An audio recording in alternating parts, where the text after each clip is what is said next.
오늘 말씀의 제목 선동인가 감동인가 제목으로 우리 하나님 말씀 함께 나누도록 하겠습니다.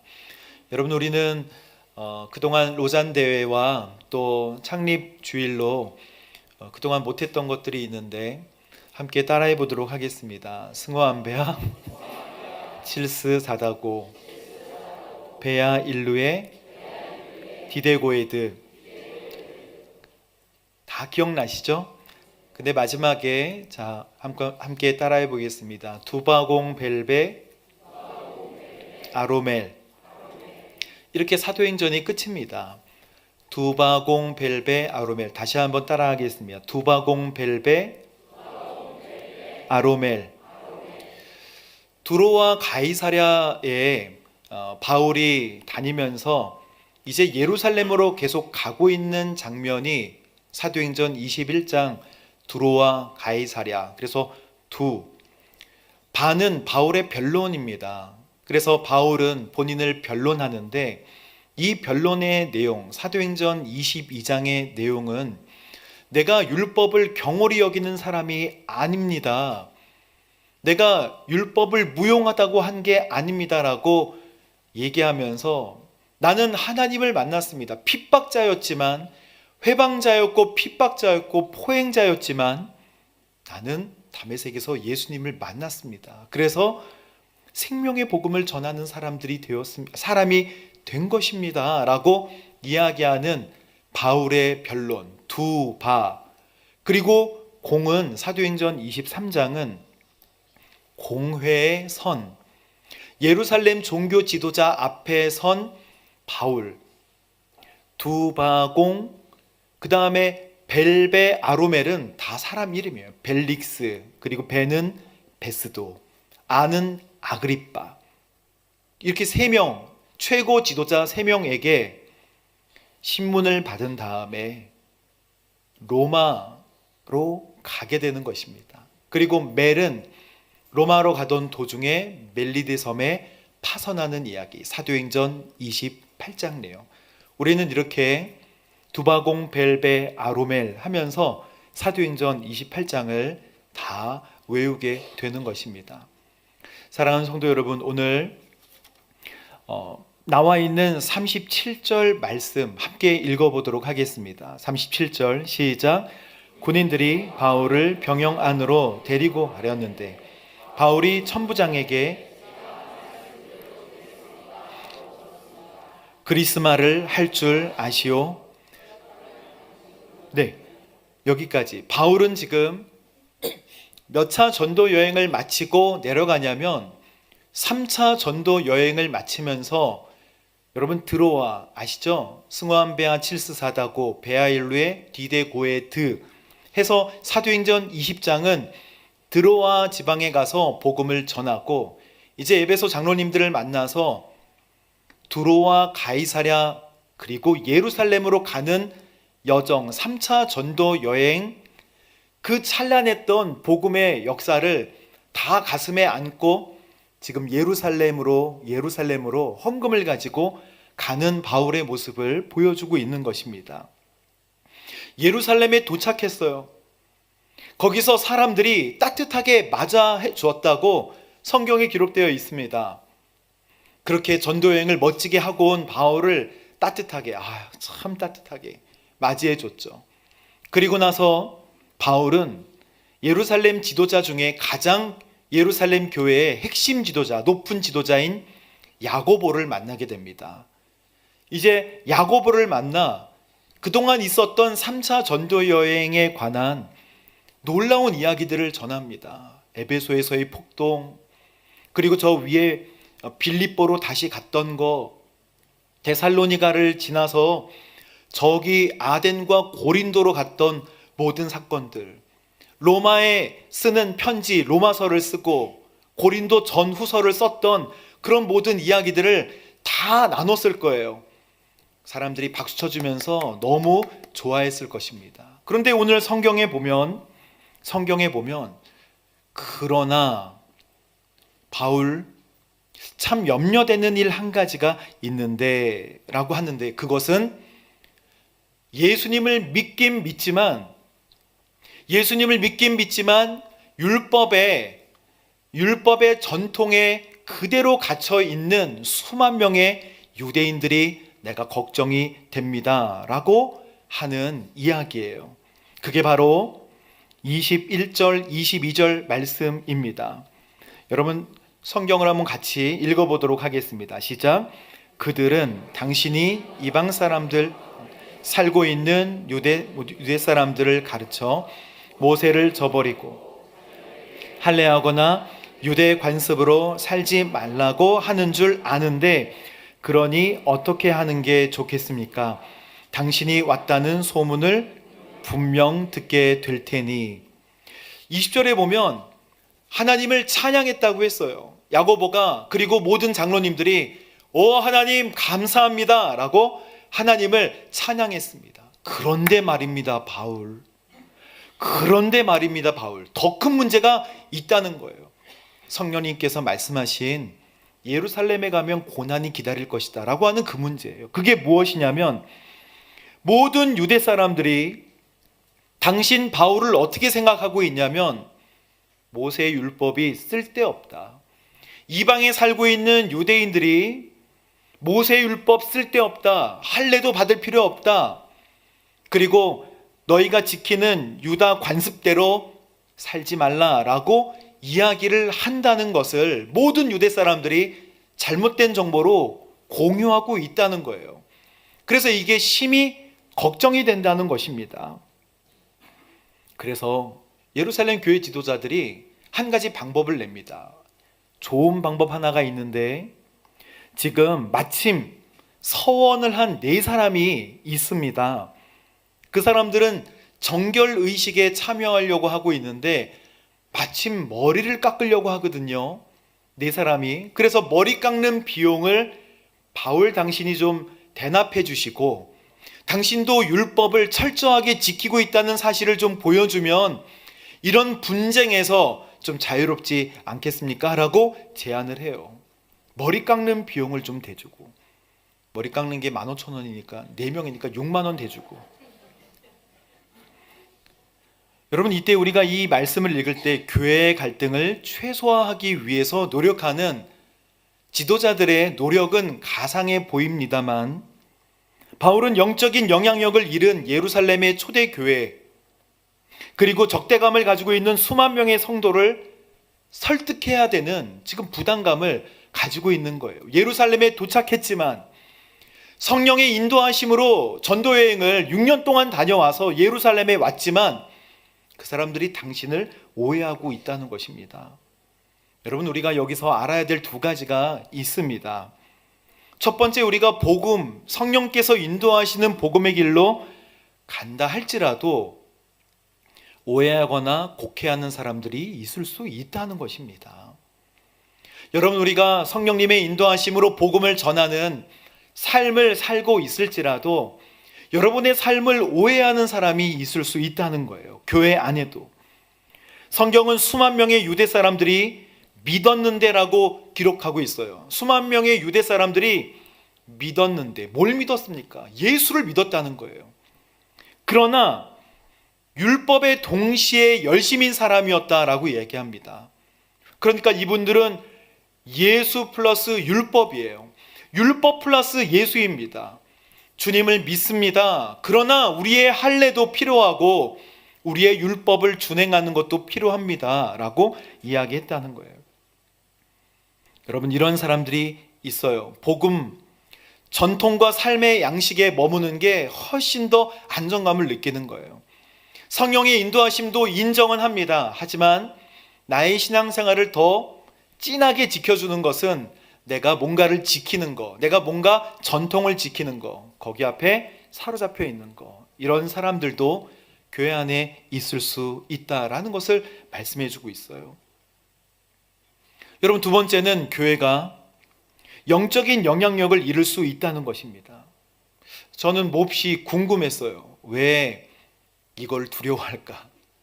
왜 선교여행, 전도여행을 갔다 왔던 사람이 예루살렘 교회의 지도자들에게 이런 말을 들어야 할까? 야고보와 장로님들을 만났을 때 그 걱정되는 것이 전통을 강조하는 유대인이었다는 거예요. 사도행전 15장에 보면 1차 전도 여행을 갔다 와서 바울과 바나바가 함께 복음에 관하여 이 피드백을 하잖아요. 갈라디아 사람들이요, 복음을 듣습니다. 하나님의 성령의 역사가 일어나고 있습니다. 복음을 전하고 그들이 마음이 동했을 때 세례 주니까 성령이 충만했던 사건들이 갈라디아 곳곳에서 일어나고 있습니다 라고 하니까 이 교회에서 한번 부딪혔어요. 아니, 모세율법을 지키고 할례를 받아야 구원받는 거잖아요. 아닙니다. 그냥도 하나님께서 주세요. 고넬료 사건도 그랬고, 하나님께서 내가 정결하다고 하는 것을 부정하다고 얘기하지 마라. 복음이 열린 거예요. 그래서 예루살렘 공의회에서, 사도들의 회의에서 사도행전 15장 이미 1차 전도 여행 이후로 정리했다는 거 아닙니까? 이방인에게지만 우상에게 드려진 음식, 음행과 그리고 죽은 그 고기들, 피채 고기를 먹지 말고 피를 그대로 먹지 마라. 요 우음목피 4가지 외에는 자유롭게 믿게 해주자. 그것이 1차 공의회의 내용이었어요. 그런데 아직도 전통 안에 예루살렘 교회의 수만 명이 믿었지만 그대로 움직이지 못하는 딱딱한 교회가 되어버렸다는 것입니다. 여러분, 교회가 영적인 영향력을 잃게 되는 순간은 성령님의 역사가 소멸되는 순간이에요. 왜 교회는 전통에 사로잡혀 있는가? 성령의 역사가 없어질 때, 성령의 역사가 사라질 때, 부흥 이후에 성령님이 사모되지 않을 때, 그때 교회는 영향력을 잃게 되는 것입니다. 사랑하는 성도님, 성령의 인도하심을 받고 계신가요? 성령님이 우리를 지금 인도하고 계신가요? 만약에 교회가 좀 부흥했다고 해서, 교회가 좀 사람의 숫자가 늘어났다고 해서 성령님이 함께 하시는구나 라고 착각해서는 안 된다는 것입니다.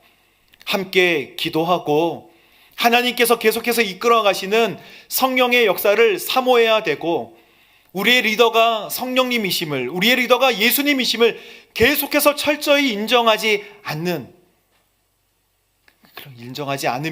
교회의 주인은 사람으로 바뀌게 되고요, 교회는 기계적으로 돌아가게 되고 쓰임 받지 못하는 교회가 된다는 것입니다. 여러분, 기도하는 교회가 하나님께 쓰임받는 교회가 되는 줄로 믿습니다. 엎드려야 돼요. 기도하기에 힘써야 합니다. 누군가가 기도할 거라고 생각하지 말고 내가 하나님 앞에 준비된 사람으로 엎드려야 하는 것입니다. 하나님 누구를 쓰시겠습니까? 하나님 어떤 사람을 만나셔서 하나님의 역사를 이루시겠습니까? 여러분, 평택에도 수많은 준비된 청년들이 있습니다. 수많은 기도하는 교회들이 있습니다. 새벽마다 하나님께 부르짖으면서 이 복음화를 위해 기도하는 청년들, 그리고 뜨거운 교회들이 있습니다. 하나님이 우리 교회만 사용할 것이라는 영적인 착각에서 벗어나야 합니다. 하나님은 기도하는 사람, 그리고 하나님의 말씀으로 무장하여 날카롭게 칼을 갈고 있는 그 사람을 반드시 들어서 하나님의 역사하심에 사용하여 주십니다. 그러나 이것은 특별한 일이 아니에요. 기본을 탄탄하게 하면 하나님께서 그냥 특별하게 사용하시는 것입니다. 우리가 특별하게 쓰임받기 위해 노력할 필요가 하나도 없어요. 그냥 기도하고 주님 앞에 준비되어지면 주님께서는 우리를 정말 놀라운 자리로 인도하여 주실 것입니다. 여러분, 이제 우리에게 기도가 도전되어야 합니다. 여러분, 기도의 능력을 받으시게 되기를 바랍니다. 주님께서 감람산에서 기도하실 때 제자들에게 하신 말씀이 있어요. 한시라도 나와 깨어 기도할 수 없더냐? 한시라도, 1시간이라도 깨어서 기도할 수 없더냐? 1시간만이라도 기도하자. 제자들 졸고 있다가 예수님 끌려가는 것을 보고 도망갑니다. 기도로 기름을 준비해야, 기도하면 성령님께서 임재하세요. 기도하는 사람에게 성령님께서 임하시고 그에게 권능과 능력으로 복음을 전할 수 있는 기회를 허락하신다는 것입니다.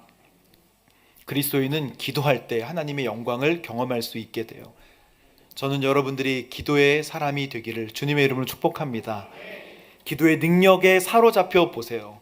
악한 영 그리고 모든 어두움의 영을 향하여 선포할 때 예수님의 능력을 선포하실 수 있게 되기를 바랍니다. 이렇게 했는데도 불구하고 오해가 일어나게 돼요. 7일 동안의 정결 예식이 끝나갈 때 아시아 지방에 있는 유대 사람들이 바울을 보고 놀랍니다. 그리고 소리 질러서 선동을 하기 시작해요. 뭐라고 선동하냐면 사도행전 21장 28절 9절 말씀입니다. 이스라엘 동포 여러분 하면서 선동을 해요. 이 바울을 보십시오. 우리 민족과 율법과 성전을 반대하던 사람입니다. 완전히 오해로 인한 갈등을 일으키는 거예요. 여러분, 제가 옛날에 에베소에서 왔던 드로비모라는 사람을 봤는데요, 그 사람도 이방인인데도 불구하고 성전에 들어갔을 거라 짐작됩니다 라고 하는 거예요. 본 것도 아니고 짐작됩니다. 가짜 뉴스를 퍼뜨리기 시작합니다. 사람들이 들썩들썩 일어나요. 그동안 몸이 근질근질했는데 어디 한번 보자 그러면서 손을 걷어붙이고 바울을 흠씬 두들겨 패기 시작합니다. 이럴 때 천부장이 이 소식을 듣고 급히 로마 군대를 파견해서 두드려 맞던 바울을 꺼내 군대로 보호하기 시작하는 것입니다. 여러분, 우리가 오늘 읽었던 말씀 있잖아요. 읽었던 이 말씀, 바울이 끌려가던 도중에 한 말씀이에요. 37절 말씀. 천부장에게 이렇게 얘기합니다. 제가 한 말씀 드려도 되겠습니까? 이게 멋지게 제가 한 말씀 드려도 되겠습니까? 천부장님, 이렇게 한 게 아니라 지금 오해를 받아 흠씬 두들겨 맞고 지금 여기 입술이 몇 개 터져가지고 피가 흐르는 바울이 천부장에게 이야기하는 것입니다. 제가 한 말씀 드려도 되겠습니까? 여러분, 이게 이런 모든 거예요. 이러저러한 소리만 막 요란하고 사람들은 더욱 난폭해져서 바울을 메고 이 군중을 빠져나갈 이 타이밍에 바울은 지금 무슨 생각을 하고 있어요? 야, 내가 죽겠구나. 내가 지금 빨리 빠져나가야겠다가 아니고 내가 지금 한마디만 좀 할 수 있겠습니까? 바울은 사도행전 20장에 내가 달려갈 길과 주 예수께 받은 사명, 은혜의 복음, 하나님의 은혜의 복음을 증거하는 일에는 내 목숨을 조금 더 귀한 것으로 여기지 않는다. 이미 에베소 장로님들과 사람들에게 결심했잖아요.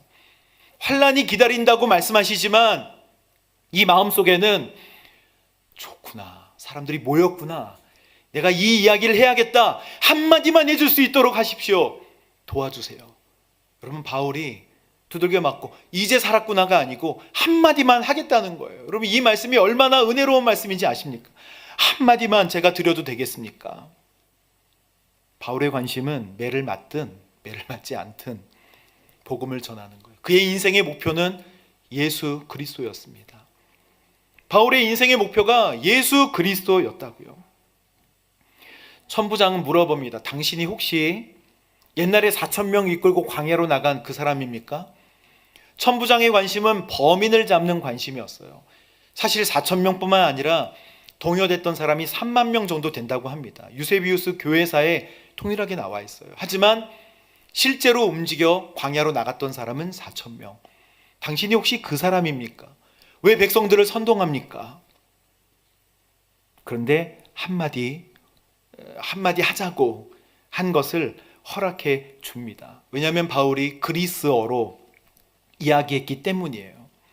자기가 알고 있는 헬라말로 이야기하기 때문에 나는 길리기아 지방의 다소 사람입니다. 그 유명한 도시의 사람입니다. 그러면 한마디 해보십시오. 바울은 히브리 말로 바꿔서 거기에 소란스러운 군중들에게 손을 흔들면서 이야기합니다. 형제들과 어른 되시는 동포 여러분, 히브리 말로 얘기해요. 제가 히브리 말을 잘 모르지만 아나심 아힘 바하보트 이렇게 얘기하는 거예요. 아나심 아힘 바하보트, 그러니까 사람들이 귀가 번쩍 뛰어서 조용하게 장례가 정리됩니다. 이때 한 말이 있어요. 나는요, 예수 믿던 사람을 감옥에 집어넣던 사람이었는데 내가 다메섹 가서 예수를 만났습니다. 그분은 예수 그리스도이십니다. 주여, 제가 어떻게 해야 하나요? 라고 묻는 사람이 됐어요. 지금 바울은 짧은 시간이지만 이거 한마디가 아니잖아요. 여러 마디를 합니다. 저는 믿는 사람들을 감옥에 가두고요, 스테반 집사님이 죽을 때, 순교할 때 거기에 옷을 받아주던 역할을 하던 사람이었습니다. 그러나 하나님께서 나를 변화시켜서 이방 사람의 전도자로 나를 보내셨어요 라고 한마디를 합니다. 근데 사람들은 들썩여요. 그 말을 하자마자 오늘 22장 22절에 이 대목까지 듣고 있다가 소리 높여서 저 사람을 세상에서 없애버리자, 도저히 살려둘 수 없다. 저는 이 말씀을 읽을 때 바울은 그럼 왜 얘기한 것일까? 바울은 왜 쓸데없이 자기 힘을 소모했는가? 이렇게 반응할 것이면 차라리 회개했으면 참 멋있었을 텐데, 바울이 나를 만난 하나님에 관하여 이야기했을 때 이 대목까지 듣고 있다가 사람들은 저 사람을 세상에서 없애버리자 그러면서 막 공중에 흙을 뿌리고 자기 옷을 던져버리고, 그래서 천부장도 안 되겠다, 이 사람 죄인인가 보다, 묶어가지고 채찍질하면서 신문을 좀 해봐라. 바울이 얘기해요. 제가 로마 시민인 것을 아십니까? 로마 시민을 신문도 없이 앞뒤 전후 모르고 그냥 때려도 되는 것입니까? 라고 얘기해요. 나는 돈 주고 샀는데 당신은? 나는 나면서부터 로마 시민입니다. 여러분, 이 사람들이 바울을 죽이려 하고 채찍질하고 바울을 잡아다가 죽이려 했을 때 이걸로 그냥 이 회중들이 끝나버린 것일까요? 이 회중들은 그냥 화만 내고 끝낸 것일까요? 하나님은 놀랍게 역사하십니다. 이 광경을 보고 이 천부장은요, 바울을 예루살렘 공회 그리고 많은 제사장들 앞에 세워서 그의 말을 다시 할 수 있도록 기회를 주는 것입니다. 그래서 두바공 23장에 공회에서 바울이 다시 한번 이 이야기들을 하게 되는 것이죠. 듣던 많은 사람들, 여기에서 바울을 죽이려 소리쳤던 많은 사람들에게는 영적 변화가 하나도 없었나요? 그냥 죽이는 것으로 끝났나요? 단지 저 사람을 없애버리자라고 끝나고 바울이 얘기했던 변론은 아주 무용한 것인가? 그렇지 않습니다. 전 하나님 말씀 읽다가 바울이 스테반 집사님이 순교하던 그 자리에 있었을 때 스테반 집사님이 하늘을 보고 하늘이 열리면서 하나님의 음성을 듣는 그 장면을 제3자로 목격했던 것 같이 이 군중들 속에 있던, 성경에 나와 있지 않지만 수많은 사람들을 그의 마음을 이미 만지고 계셨다고 저는 믿습니다. 그 사람들이 바울을 없애려고 했지만, 소리쳤지만 하나님은 역사하고 계신 거예요. 여러분 14절 말씀에 보면 바울은 이렇게 자기를 이야기하면서도 복음에 대해 확실하게 이야기합니다. 하나님은 당신을 선택해 그분의 뜻을 알게 하시고 의로우신 그분을 보게 하시고 그분의 입에서 나오는 음성을 듣게 하셨습니다 라고 하나님께서 일하시는, 하나님께서 구원하시고자 하는 영혼들이 너무 많다는 것을 다 전해줘요. 그리고 15절, 당신이 보고 들은 것을 모든 사람에게 전하는 증인이 될 것입니다. 하나님의 그 구원의 계획에 관하여 또 설명합니다. 그리고 21절에 가거라, 내가 너를 저 멀리 이방 사람들에게 보낼 것이다. 이 이야기를 들은 수많은 군중들 속에 바울과 같은 제2의 바울과 같은 사람들이 저는 분명히 있었을 거라 생각해요. 하나님은 우리의 선포, 미약한 우리의 고백, 미약한 전혀 영향력을 끼치지 않을 것 같은 우리의 메시지에 하나님은 사용하여 주셔서 많은 사람들을 주께로 인도해 내신다는 거예요.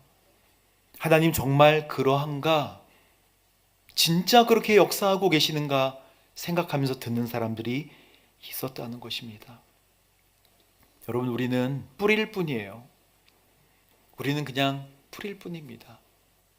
주의 길을 간다는 것은요, 그냥 알지만 가는 거예요. 그냥 뿌리는 거예요. 여러분, 주님을 전할 때 여러분은 환영하는 곳만 가셨습니까? 몽골도 캄보디아도 우리가 아울리치 갔다 왔지만 거기서 우리를 핍박하던 핍박이 있던가요? 우리를 박해하던 박해가 있던가요? 선교사님들이 다 일궈 놓으신 밭에 가서 뿌리는 것입니다. 그러나 당장 평택역에 가서 여러분 복음을 전해 보십시오. 당장 안성의 길거리에 가서 시내에 가서 복음을 전해 보십시오. 여러분을 환영하고 축복할 만한 사람들이 있습니까? 다 외면하고 다 지나칩니다.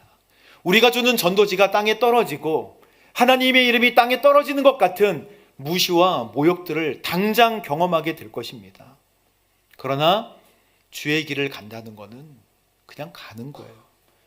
그 다음은 하나님께서 책임져 주신다. 여러분, 하영조 목사님이 마포교회 전도사 시절에 방송국에서 한 장로님이 연락을 했어요. 부탁을 했습니다.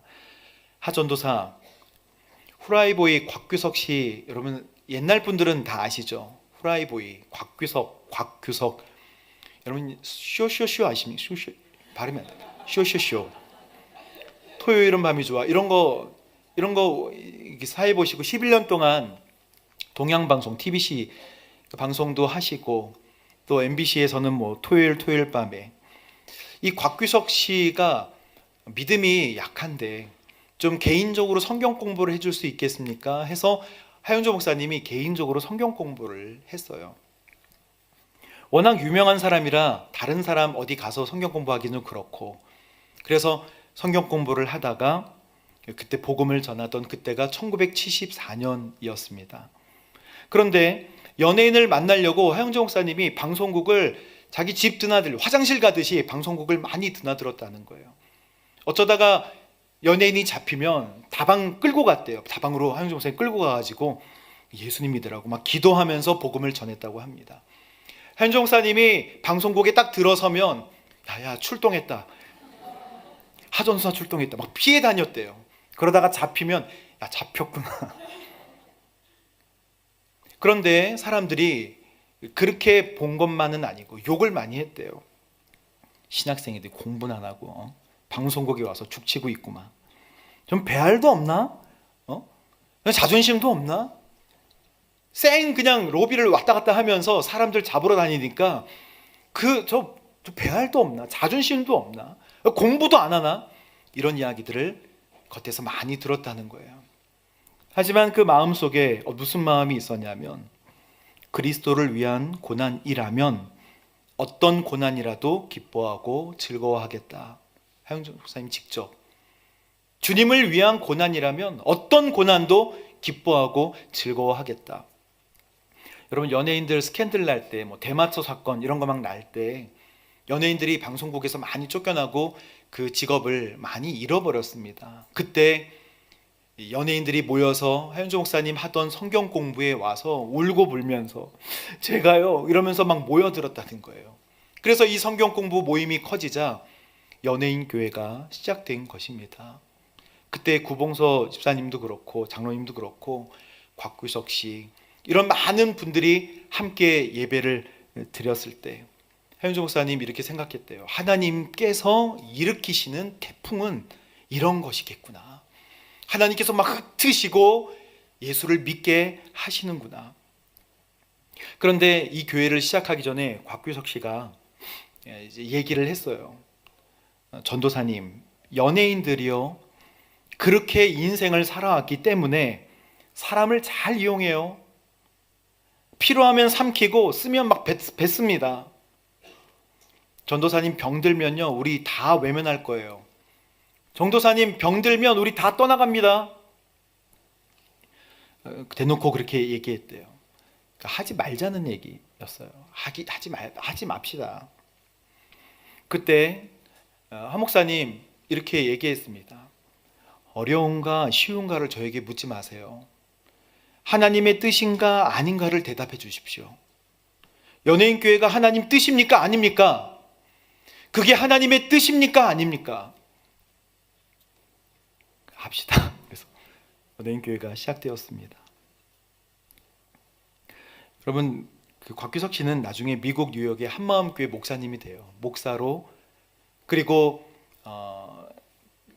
정말 연예계 그 대부이시지만 나중에 쇼쇼쇼, 나중에 제가 방송을 또 보니까 거기서 하나님 얘기하고 막 천국 얘기하고 공영 방송에서 하나님 천국 얘기, 본인이 목사인데 그런 노래도 부르고 영어로도 불렀다가 지휘도 했다가 판토마임도 했다가 좀 간접적으로 복음을 전해요. 그리고 3년 뒤에 돌아가십니다.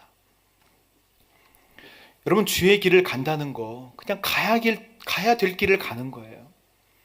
꽃길 가는 게 아니라 복음을 전하는 것입니다.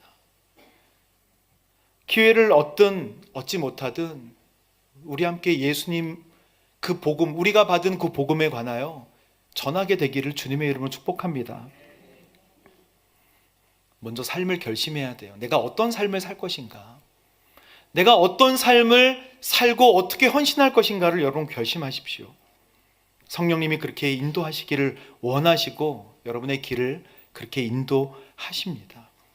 삶의 목표를 바로 하고 지금 바울이 걸어갔던 이 이상하고 어려운 길들을 생각하면서 하나님, 오늘 이 시대에 나를 어떻게 사용하기를 원하시는가?